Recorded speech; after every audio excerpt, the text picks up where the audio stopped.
A white man came into my comments on my other account the other day when I was live, and he said that we will put you back in chains. You will be enslaved again. And these type of comments are very telling of the deep desires that many white people have. They all love these slave movies because they all want to have the experience of owning a nigga. And they love the idea of slavery coming back. But the bad news is that nigga has expired. You'll never get that brand of Negro again. White man, sorry. You'll never see that day again. That was a one off. You'll never get that off again. Trying to wrap a nigga up in bondage today, it's impossible. Because for one, black people today would never fucking let that happen. And two, the white man today isn't fucking equipped to make this shit happen. You're not producing enough Count fucking Draculas. You're not producing enough Michael Myers. You're not producing enough fucking Freddy Kruegers, man. Yeah, you're always gonna have this in your blood. We all know that you can't be anything else but Michael Myers and fucking Freddy Krueger. We know that. That's in your fucking DNA. But you don't have the nuts or the fucking guts to do what the fuck your wicked white devil forefathers did. You don't have it. You don't have the guts to fucking hang a woman upside down and cut her fucking stomach open. You don't have the guts to buck. You know what's interesting? You never see black trolls in like white spaces where white people are having lives and talking about white people shit. You don't really have the dynamic that black people we experience with our accounts, whether it's just posting content or going live. If we're having conversations that are not in favor of white people tend to come in and troll, troll, troll, troll. If we're having conversations that just doesn't even include white people, they want to come in and troll the fucking comments, troll the goddamn live. And you're a grown ass man, and you're so white and superior, right? In your mind. Why the fuck are you on nigga lives? Why are you on nigga content pages? Why the fuck don't you just keep scrolling? I would never sit on a white man's live and fucking troll. I don't want to hear you. I don't want to see you. What the fuck is going on? So white people will never leave black people alone, and I'm gonna tell you why. White society's obsession with black people isn't new, it's centuries old. If you think about slavery, colonialism, and exploitation, from the start, white wealth in America was built off the backs of black bodies. Sugar, cotton, tobacco, rice. This wasn't just economics, it was a system where white people's very identity was shaped around controlling and owning and watching black bodies. But here's the wild contradiction in all of this, right? While trying to dehumanize us, white culture has always been obsessed with us, right? They copied our music, our style, our language, our food, even our rhythm, all while denying us basic rights. Think about jazz and rock and hip hop and fashion, all born out of black genius, only to be taken, watered down, and sold back to the world with a white face on it. So why can't they just stay away? Because in a system that is built both on exploitation and envy, distance is impossible. White supremacy depends on keeping black people in place, close enough to use, control, or imitate, but never free enough to threaten the hierarchy. It's a sick paradox, fear and fascination at the same damn time. On a psychological level, it's projection. White folks will project their guilt, their fear, and their insecurities onto blackness, and then turn around and crave the very life, culture, and resilience they tried to destroy. It's like they want the sauce, but not the struggle. Now, to be real, not every white person acts like this, but the system, the way whiteness has defined itself against blackness, makes it so this obsession keeps resurfacing. Whether it's over policing or culture appropriation or trying to legislate our lives, it always comes back to the old need to dominate mixed with a quiet desire to be what they can. Hi guys, welcome back to the channel. A man came into my comments and said, "We will put you back in chain. You will be enslaved again." That wasn't a joke. That wasn't dark humor. That was racism. That was violence in sentence form. And what scared me isn't just the comment. It's the mindset behind it. Because When someone can casually fantasize about slavery in 2026, that tells you something is still rooting beneath the surface of this country. Slavery wasn't chain and plantations. It was an economic system. It was capitalism at its most brutal stage. It was white supremacy turned into law, religion, and business, and the legacy of that system still shows up today. Mass incarceration, wealth inequality, housing discrimination, policing disparities. So when someone says we will put you back in chain, they are not just talking about the past. They are revealing how comfortable they are with oppressions. Anyway guys, let's see how people are reacting to these videos. We will come back to talk more, and if you have not subscribed to my channel, please do so. I will be right back, and don't forget to drop your thoughts in the comment section. So John White Man leaves a comment talking to me about what are we going to do when Whitey takes away welfare and we can stop leeching off the white man. Aren't most welfare recipients white? Last time I fucking checked. But anyways, leeching off the white man. When in the history of people on earth has any black culture leeched off the white man? Name me a time in history that the white man had anything to fucking offer. White man. Oh, white man, what the fuck have you ever offered Earth, the people of the Earth, in good fucking faith? What have you offered the Earth? What have you offered the people that the people have just taken from you? Oh no, poor white man, poor white power system. We've been leeching off you through welfare. Oh, and how did you get that fucking welfare, you goddamn snake? You got it through a lot of capital. Well, how'd you establish that capital? You established that capital through free fucking labor. Slavery, right? Your favorite fucking act in history. Your claim to fame. The white man's fucking glory days. Yeah, so you wouldn't have a welfare system without fucking capital. And you wouldn't have capital without free labor. Slavery. So, leeching off the white man. Hey, white man, I got a question. What the fuck are you talking about? Leeching. You have not organically provided anything that didn't include someone else's blood. So whatever you give and whatever is taken is just a fraction of what the fuck you owe. Welfare is no fucking recompense for slavery. Never will it be.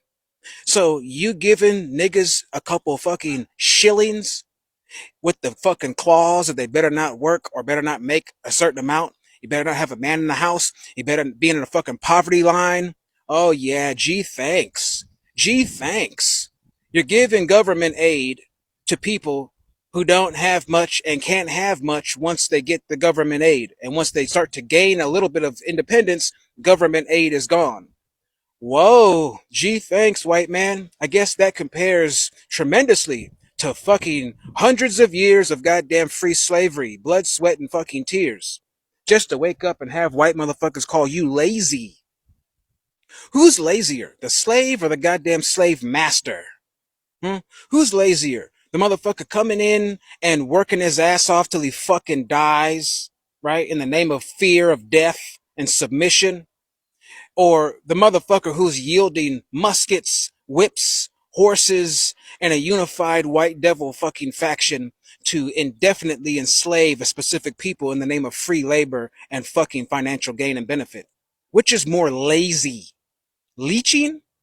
I implore you, white snake fucking liars, to concoct a truth in history where anybody, let alone black people, leached off of white people.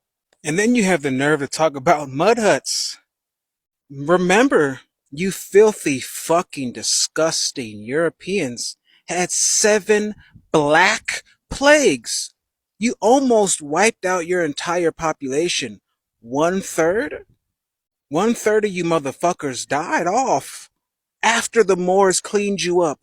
After the Inquisition, into the late 1800s, You had black plagues. You were throwing shit and piss out the fucking window. You were using cat skins to hold water. You would sleep next to animals in the house. Lice and scabies and rashes. You didn't bathe but twice a year, maybe if you got married. Once a year was the custom, was the norm. You didn't even know hygiene. Mud huts. You lived in shit huts. Your streets were caked with shit. Remember the London stink?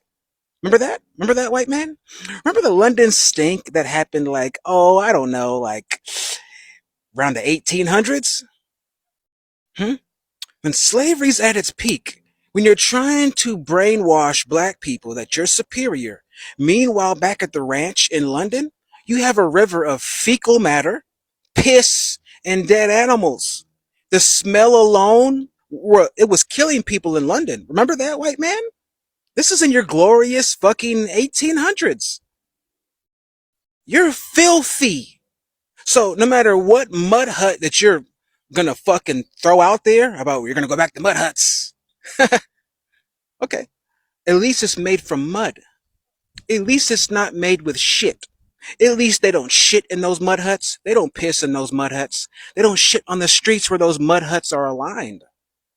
At least those Africans never had a fucking black plague because they didn't wash their ass or their hands or their face or their mouth. At least they can show their beautiful black skin. You can't even show your skin. Look at all your old paintings of each other. Look at your old fucking pictures. You gotta cover your neck, your wrist, every fucking thing. All you Yankee Doodle fucks had disgusting skin. Mud huts? At least it's made from organic earth. At least the mud hut will ground you, balance you with the fucking chakras. But if I walk through old Europe and my feet are caked in piss and shit, and I go into your old European nasty fucking house, and you guys are shitting and pissing in the hallways like your fucking kings were doing. Remember that? Remember all your royals were in the palaces, shitting in the fucking palace hallways and pissing? It didn't matter what class of you filthy fucks that you fell into. You were disgusting in all levels and all classes. Mud huts? I'll take a mud hut any fucking day over the shit-caked, piss-infested streets of Europe. Yeah. This is for the record and for the slow fucking hillbilly trolls in the back. All you white trolls. This is for you because you're not hearing it. You're on my fucking goddamn videos, but you're not hearing it. You're in the comments, but you're not fucking listening. I'm going to spell it out slow for you. Nobody wants you to patronize black business. I only brought up how you purposely will not patronize a black business just to spite the black business because that's the nature of you goddamn devils, right? Because you forced integration collectively to stop black business. A lot of you can come in here and say, we didn't force you. I don't know if you're born at night or last night or if you're just your white brain cells aren't collecting together fast enough. What the fuck do you know about anything if you don't think they forced integration on black people? I think we're entering the darkest hour for Black America ever. I do think that what we're about to enter is going to be worse than slavery. And the big reason for that is because people aren't even aware of how unfree they are at this point in time. We are actually all more fucked than Assata Shakur. Like all of us. And like I said, I've been on a watch list since I was 13. I'm not gonna go into why that is, but I've been on a domestic terrorist watch list since I was a child. Assata Shakur was also on was labeled a domestic terrorist, and Trump just signed an executive order to basically label all of us on this app as domestic terrorists. But what's even worse is that right now we actually have less organization, less movement, less capacity, less commitment than at any point in American history. Because people think, well, as long as I get money, I'll be fine. They're gonna run up in your fucking job, sis. They're coming in your job to snatch you. And I don't talk about this a lot, because being a black woman with foresight, much in the same vein as Octavia Butler, I've been telling y'all this since 2020, like 2019. I was like, oh, pattern recognized. Handmaid's Tale is actually not as bad as it's going to be. Because Handmaid's Tale is actually just what it's going to be for, like, wealthy white women. Do you guys realize the rest of us are going to them camps? And the craziest thing is y'all are like, they're not going to get me, they're not going to get me. They're going to get you. You don't even know how to survive in the woods. How the fuck do you think Asada got to Cuba? Like, how do you think she physically moved her body to Cuba? How do you, like, you don't have not a singular survival skill. You're not a part of a single organization. You don't have no friends. You are a worker drone. You're a worker drone in a country that has decided that you are domestic terrorists. You can't put your head down any further and avoid the scrutiny of Big Brother's eye. His eye is on us all, you guys. And it's frustrating. Here's what I'm going to say. I've been feeling called to leave social media. I no longer see any value that this app has, and I encourage all of you to leave social media and go outside. That, I think social media is actually hindering us from movement building, from actual organizing. It is taking too much of our time. It is distracting us. It is distracting because even organizers think they need to be on social media to reach people. No, that is not what the purpose of this app is. And it's not going to work in that sense. I think all of us need to wake up. It's time to, like, snap back to reality, and get serious, because once you tip the scale, which has been tipped, but once you tip the scale from, if I do everything right, if I assume a submissive position, if I do not resist, and if I go along to get along, I will still be captured by the state. You now have no choice but you have to now resist. I'm not going to say too much, but that is where we are. Or be content to die in the camp. Those are the only two options. And I think it's really hard for humans to, like, process, like, long-term situation, reality. But, like, if you're not leaving the country, if you don't have at least $75,000 in cash right now, you cannot get out this motherfucker. I'm telling you right now, you're stuck here with us. And yeah, if you don't have the money to leave, you're stuck here. You're gonna get either captured or you're gonna, like, that's it. Like, that's it. Because none of us they have a record. They know who is a Nazi and who's not. And most of you are not Nazis. So you're going to end up in the camp. And this is a country that has no problem committing G-sides. I need y'all to wake up. We are at the point where all of us must either commit revolutionary suicide or prepare to go the way of that young woman in V for Vendetta. I'm giving you as much game as I could give you. Okay? That's it, that's all. That's it. There's quite literally only two options. And I need y'all to choose. I need you to make a choice. Today. Today's the day. If you were looking for the day of, oh my God, are we going to do it or not? It's today. Today's the day. Hi guys, my name is Mercy and you're welcome back to the channel. So to anyone who thinks slavery is coming back, history is not your toy. You cannot rewind human consciousness. You cannot rebuild change in a world that sees them for what they are. And we don't need to become what we hate to prove you are strong. We don't need racial revenge fantasies. We need solidarities, we need justice. We need systems that works for everyone, not just the powerful few. He will never put us back in chain, not because we hate you, but because we are awake, and once people are awake, they don't go back to sleep. So see you guys in the next one. Bye bye.